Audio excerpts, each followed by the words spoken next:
तो ये हुक्का तो समाज के लिए अभिशाप है, अभिशाप। ये कोरोना से भी भयंकर बीमारी है, भयंकर वायरस है। जब तक ये बीमारी जीव को लगी रहेगी, ये जीव मुक्ति प्राप्त नहीं कर सकता, और मुक्ति प्राप्त नहीं करी तो 84 लाख योनियों में गधे कुत्ते सूअर की योनि प्राप्त करेगा। फिर कौन होके भर के देगा? फिर कौन उसको ये कड़वा कड़वा तमाकू पिलाएगा? तो अमन गोदारा जी को विचार करना चाहिए, वो किन लोगों के साथ में बैठकर मीटिंग कर रहा है और उन लोगों की किन बातों का समर्थन कर रहा है। काल ऐसे ही भगत को सूक्ष्म चाल में फांसता है। अमन गोदारा यहां सीधा सीधा हुक्के का समर्थन कर रहा है, और नादान संगत जो इन लोगों की ये वीडियो देखकर कुछ नहीं बोलती, इसका मतलब वो भी समर्थन में है, ऑटोमेटिक समर्थन में आ जाते हैं।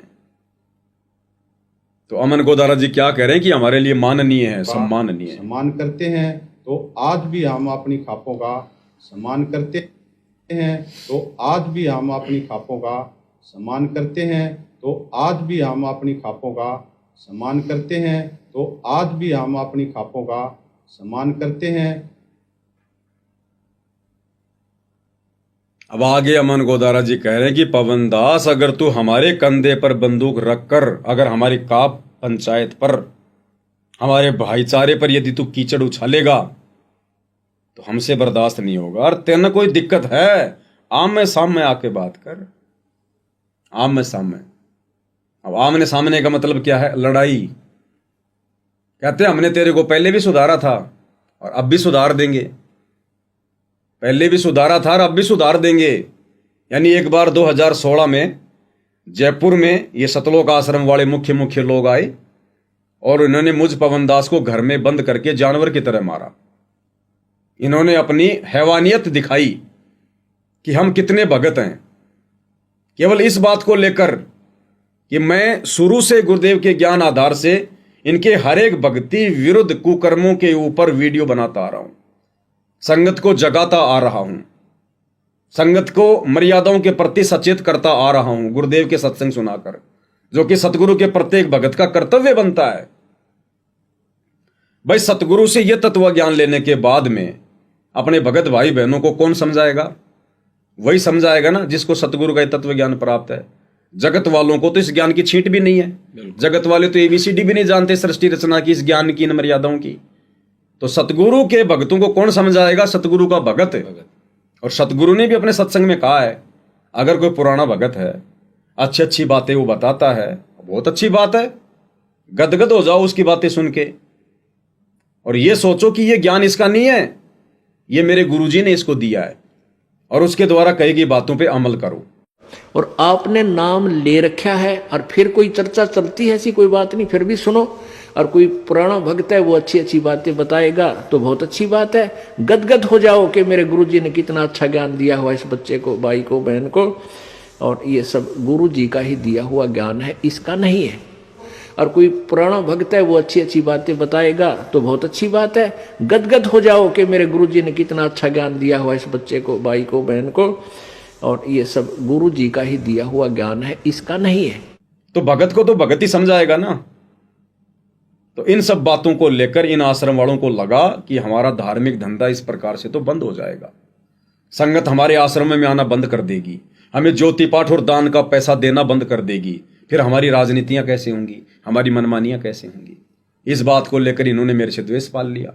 और जयपुर में इन्होंने 2016 में मेरे घर पर आकर, मैंने तो एक भाई की तरह इनका मान सम्मान किया, घर वाले इनके लिए खाना बना रहे थे, इन्होंने अचानक से 8-10 आदमियों ने घर वालों को रसोई में बंद कर दिया और कहा कि अगर आवाज करी तो जान से मार देंगे। और मुझ पवन दास को ये 8-10 जने वहां पर जानवर की तरह लट्ठों से मार कर गए।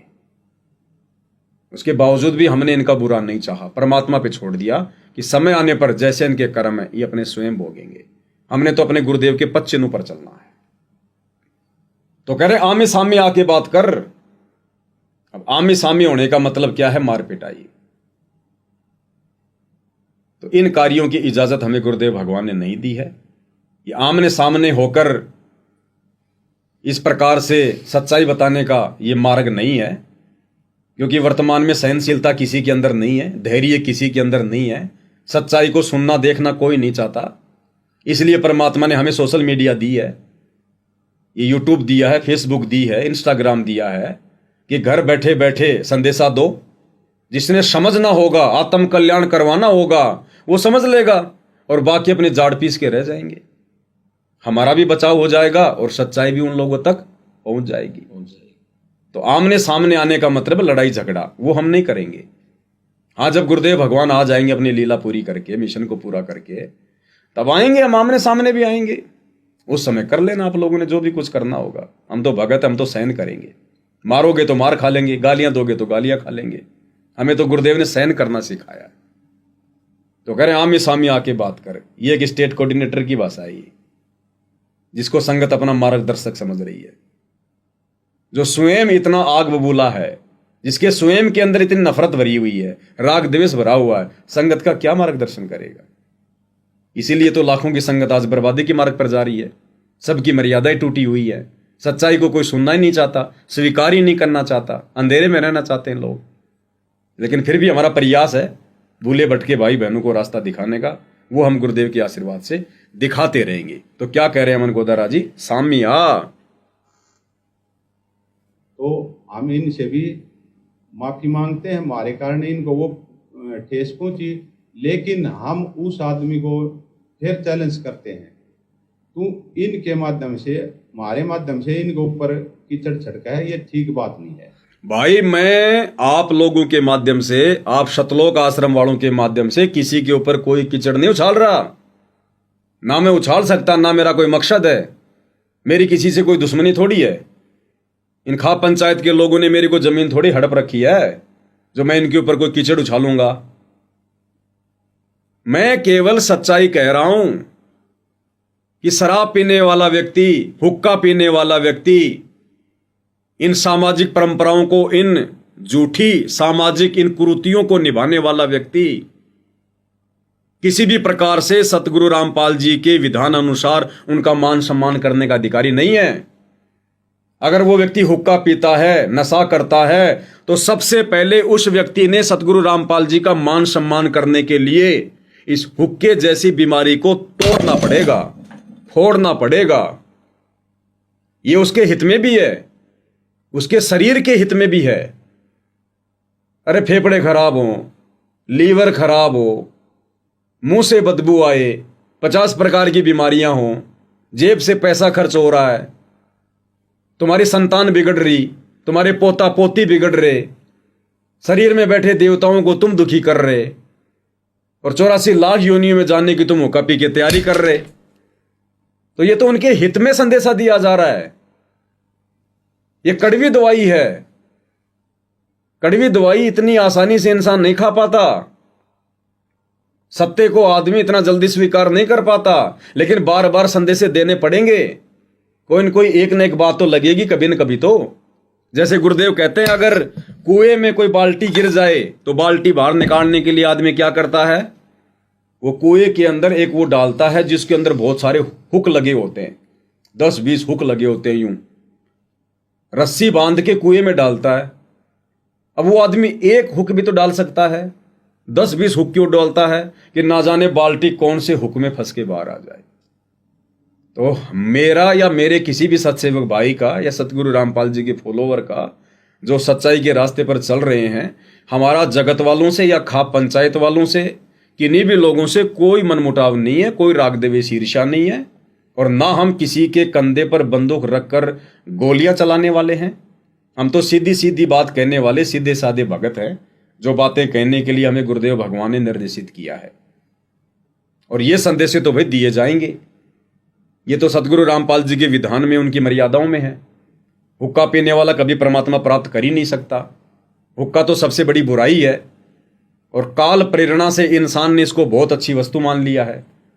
अगर ये हुक्का इतनी अच्छी वस्तु है, पंचों का प्याला है, भाईचारा बढ़ाता है, तो क्यों ना फिर अपने छोटे छोटे 5-4 साल के बच्चों को पिलाओ, अपने पोता पोतियों को पिलाओ ना फिर, अगर इतनी अच्छी चीज है तो। ये भाई गुरुदेव कहते हैं जैसे दादा दादी अपने बच्चों को जबरदस्ती दूध पिलाते हैं कि देख बेटा तेरी चोटी बढ़ गई, उसको जबरदस्ती दूध पिलाएंगे। क्यों? उनको पता कि दूध अच्छी वस्तु है, इनके शरीर का जल्दी विकास होगा।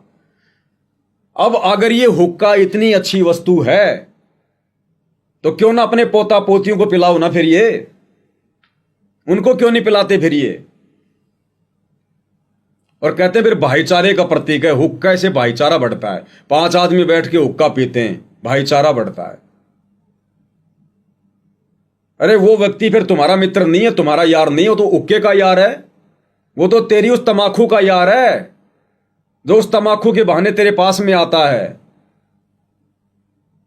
और यदि तूने जिस दिन सतगुरु रामपाल जी के सत्संग सुनकर ज्ञान को समझकर इस हुक्के जैसी बीमारी को छोड़ दिया, यदि तूने हुक्का फोड़ दिया और यदि उसके बाद वो व्यक्ति तेरे पास में नहीं आता है जो केवल हुक्का पीने आता था, तो वो तो हुक्के का यार था, वो तेरा यार नहीं था। वो तो हुक्के के लिए आता था, वो तेरे से बातचीत करने नहीं आता था। फिर काय का भाईचारा बढ़ा रहा हुक्का, ये तो स्वार्थ का प्रतीक हो गया। तो इस कारण से भी समाज में संदेशे जाने चाहिए और भगत समाज को जागरूक होना चाहिए। और अब तो समय आ गया, इन तमाम बुराइयों को छुड़वाने के लिए परमात्मा स्वयं धरती पर आ चुके हैं और पिछले 35 वर्षों से संत गुरु रामपाल जी यही संदेशे दे रहे हैं। और सतगुरु रामपाल जी के फॉलोवर भी फिर उनके पच्चीनों पर चलती हुई यही संदेशे देंगे। आश्रम वाले चुपचाप रह सकते हैं, आश्रम वाले झूठा भाईचारा निभा सकते हैं, आश्रम वाले डर सकते हैं, सहम सकते हैं कि समाज क्या कहेगा, भाईचारा क्या कहेगा। भाई हमें तो किसी का डर नहीं है, हमें तो किसी का भय नहीं है, क्योंकि हम तो झूठे भाईचारे के चक्कर में नहीं पड़ते। ये भाईचारा हमारे किसी काम नहीं आना है। हाँ, भाईचारा अगर भक्ति करेगा तो उनका खुद का भला हो जाएगा। हमारा भला तो हमारे गुरुदेव भगवान से होना है, इस भक्ति से होना है। हमें भाईचारे की आवश्यकता नहीं है। हमें यहां झूठा भाईचारा पनपा कर अगले जन्म में गधा नहीं बनना। परमात्मा कहते कुल करनी के कारण हंसा गया बिगो। अरे फिर यो भाईचारा के कर लेगा जब तू 4 पाए का होए। आज इस भाईचारे के चक्कर में तेरी भक्ति ढंग से बनी नहीं, मर्यादाओं में तू रहा नहीं, सतगुरु के वचनों पे तू चला नहीं, और कल को फिर तू गधे की योनि में जाएगा, 4 पैरों का होके छलांग मारता डोलेगा। फिर यो तेरा भाईचारा के डाल डावेगा, वो कष्ट फिर तूने भोगने पड़ेंगे। इसलिए भाईचारा भी निभाना है तो भगत समाज में निभाओ ना, अपने भगत भाई बहनों के साथ में भाईचारा निभाओ। बैठो उठो, मालिक की चर्चा करो, साथ मिलके सेवा करो, सत्कर्म करो, लोगों को जगाने की दिशा में आगे बढ़ो। भाईचारा भी निभाना तो अपने कुल में निभाओ, भगत कुल में, जहां हमें हर प्रकार से शिक्षा मिलेगी। और जगत वाला भाईचारा तो हमें धीरे धीरे भक्ति से दूर करेगा, परमात्मा से दूर करेगा। आज नहीं तो कल वो हमें ले डूबेगा। बिना सत्संगी के पास बैठने में भी आपको पाप लगेगा, आपका भजन भंग हो सकता है। तो इसलिए बताया, या तो अपने सत्संगी दौरा जा बैठे या फिर अपना नाम पर ला गया रहे। अगर आप किसी दूसरे के पास बैठोगे हुक्का पाड़ पे, तो जानते ने कहा लो पी लो न मेरे यार, तो नो कहेगा ना मन तो छोड़ दिया। क्यों क्या हो गया भाई, नाम ले लिया, ओ तुरे की सोचू खा कर बिल्ली नो कहा आज करन चाली, यानी 36 ताने मारेगा। और फिर नो कहेगा भाई काल न तो रोटी भी छुटवाओगे तेरी, यू नारा सत्संग देखा। तो आपके मन में विक्षेप हो सकता है, 1 दिन में, 2 दिन में, 3 दिन में, तो जरूर अपना रंग वो चढ़ा कर मानेगा। तो इस करके उड़ा बैठे नहीं उस दौरे, अपना सत्साहिब कर उठ कर चलता बना, कोई प्रेमी दौरा बैठे। इसलिए परमेश्वर हमें झूठा भाईचारा ना निभाने की शिक्षा देते हैं। और ना कभी हमारे पूज्य गुरुदेव भगवान ने, जब से उन्होंने भक्ति मार्ग शुरू किया है, ये झूठा भाईचारा नहीं निभाया। वो कभी भी इस भाईचारे में जाके नहीं बैठे। सन 1994 से कभी भी हुक्का पीने वालों के पास में, सुल्फा पीने वालों के पास में, शराब पीने वालों के पास में कभी हमारे गुरुदेव 1 सेकंड भी नहीं बैठे। हमारे गुरुदेव का कहने को एक भी कोई मित्र नहीं है, कोई दोस्त नहीं है। उनका केवल एक ही मकसद रहा है, भक्ति विधान अनुसार स्वयं भक्ति करना और अपने फॉलोवर्स को भक्ति के विषय में जागृत करना, आत्म कल्याण के मार्ग में आगे बढ़ाना। आपके मोक्ष के लिए परमात्मा ने कसर नहीं छोड़ रखी। जो भी संभव व्यवस्था है वो सारी कर दी है। बच्चों तुम भी दया करियो, रहम करियो उस परम पिता पे। और इस दास की उम्र देखो, और दास कहाँ है 9 साल से, ये देखो और यहां से आपके लिए क्या कर दिया उस दाता ने, उस मालिक को देखो ध्यान से। आप बालक नहीं हो, आपकी आत्मा में समझ आ जानी चाहिए कि ये क्या हो रहा है। कुर्बान हो जाओ, संसार की भूल जाओ बातों को, जो ज्ञान हम देते हैं उसके ऊपर समर्पित हो जाओ। तन मन धन सब अर्पिए, भक्ति मुक्ति के काज, जिनके उनमें बंदगी करके इंद्र का राज। तो सच्चा भगत भी तो वही करेगा, अपने गुरु के पद चिन्हों पर चलेगा, या फिर हुक्का पीने वालों का समर्थन करेगा, नशेड़ियों का समर्थन करेगा, नशेड़ियों से भाईचारा बढ़ाएगा जिस प्रकार से आश्रम वाले बढ़ा रहे हैं। अरे गुरुदेव कहते हैं जिन बातों से गुरु दुख पावे उन बातों को दूर भगावे। तो हुक्का पीने वालों से तो गुरुदेव नफरत करते हैं।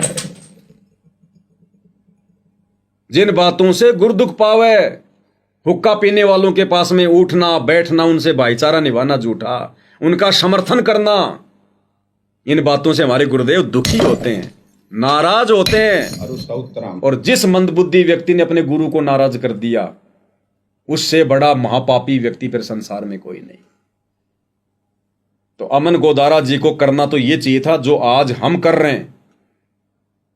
मुंह पे टकाटक इन लोगों को जवाब देना चाहिए था कि प्रधानों, हमारे आश्रमों में प्रधानी नहीं चलती, यहां तो दासातन चलता है, यहां तो भक्तिपना चलता है। और भाई ये तो पवित्र भूमि है ये आश्रम। अरे गुरुदेव ने एक सत्संग में क्या कहा कि मंदिर में क्या होता है, शुद्धता होती है, बीड़ी सिगरेट पीने वाला व्यक्ति अंदर प्रवेश नहीं हो सकता। अगर मंदिर में भगवान आ सका है, अगर वो शुद्धता आप घर में रखो, क्या वहां को नहीं आवा? वो मंदिर में क्या शुद्धता होती है? बीड़ी शराब पीने वाला अंदर नहीं जाना चाहिए। एक मकान एक कमरे में अपना मंदिर बनाओ, भगवान की मूर्ति रखो, जोत लगाओ, उसमें अशुद्ध आदमी प्रवेश ना हो, परमात्मा वहां भी आका। ये आश्रम क्या है? ये आश्रम फिर वेश्यावृत्ति के अड्डे हैं क्या? भड़वागिरी के अड्डे हैं क्या? फिर इन आश्रमों में ऐसे व्यक्तियों को क्यों प्रवेश करने दिया जा रहा है? जो व्यक्ति नशा करते हैं, हुक्का पीते हैं, शराब पीते हैं, मांस खाते हैं, तमाम प्रकार की बुराइयां करते हैं, राजनीति करते हैं, फिर ऐसे व्यक्तियों को क्यों एंट्री दी जा रही है? केवल उन्हीं व्यक्तियों को एंट्री दी जानी चाहिए जो व्यक्ति सतगुरु रामपाल जी का ज्ञान समझकर नाम दीक्षा लेने के मकसद से आश्रम में आ रहा है। अन्यथा मेन गेट पर उस व्यक्ति की एंट्री नहीं होनी चाहिए, चाहे वो देश का मुख्यमंत्री क्यों ना हो। और ये हुक्का पाड़ों को आश्रमों में बैठा बैठा के उनको बढ़िया बढ़िया भोजन खिला रहे हैं, उनके साथ में झूठा भाईचारा निभा रहे हैं। ये तो सतगुरु की मान मर्यादाओं के खिलाफ हो रहा है। जब एक मंदिर का पुजारी मंदिर में नशा करने वाले को अंदर एंटर नहीं होने देता, जबकि उन मंदिरों में तो वो पत्थर के देव हैं, और ये कहते हैं कि हमारे गुरुजी भगवान है, परमात्मा है। अब उस परमात्मा के आश्रम क्या होंगे? फिर दुनिया के सबसे शुद्ध मंदिर होंगे। फिर उन मंदिरों में इन जगत वालों का एंट्री क्यों दी जा रही है, जो केवल घूमने फिरने के मकसद से आ रहे हैं, झूठी राजनीति करने के मकसद से आ रहे हैं? क्या ये सतगुरु के ज्ञान की तोहिन नहीं है? क्या ये सतगुरु की मर्यादाओं की धज्जियां नहीं उड़ाई जा रही? तो क्या ऐसे व्यक्तियों के खिलाफ बोलना नहीं पड़ेगा? बोलना भी पड़ेगा, और उनको गुरुदेव के ज्ञान आधार से समझाना भी पड़ेगा।